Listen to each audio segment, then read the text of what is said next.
Okay, last time I discussed how to get into a fighting stance. Today will be how to move in that fighting stance. Bring up your dominant hand, bring up your other one. So this is the original pose. Your arms are out. That's that's a checkpoint right there. Make sure your shoulders are relaxed. Everything's relaxed right now. So a little bounce in your knees, and this is your stance right here. All right, so this right here is your unimposing. So this is your, you can still block stuff if you need to. You can still do all that. Of course, when you curl your fist, all right, that means you're ready to do battle, and you're letting that other person, that attacker, know that you're also ready to do battle.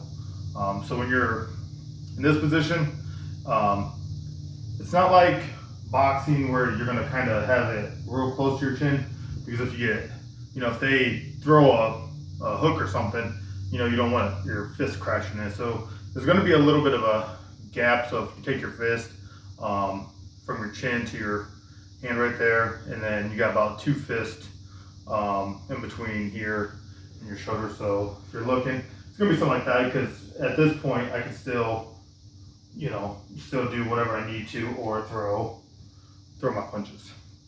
So either in this position or this one, we're going to take a step forward. So what we're going to do is we're going to play follow the leader. So as I take a step forward, I'm going to push off on my back foot.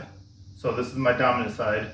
So in order to step forward, I'm going to push off my back. I'm going to take a step forward, and then I'm going to bring my dominant one back to where we are. So anywhere you go, for the most part, you're always going to end up in this same position in your fighting stance.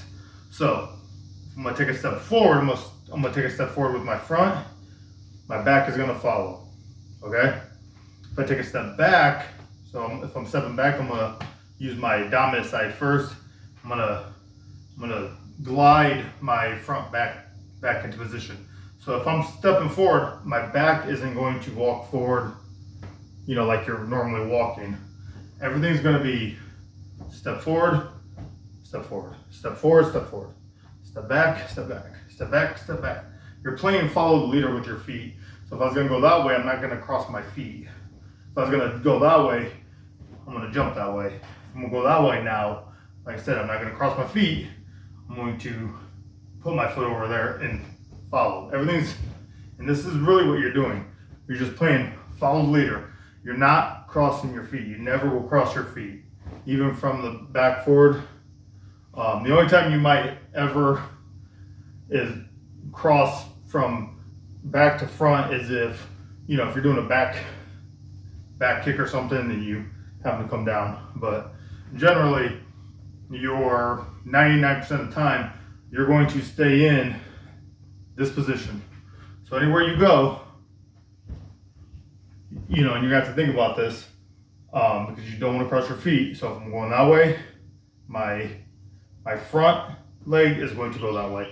If I'm going that way, my back leg. If I'm going forward, my front leg. If I'm going back, my back leg. And so this is all you're going to be practicing. Forward, forward, forward, forward.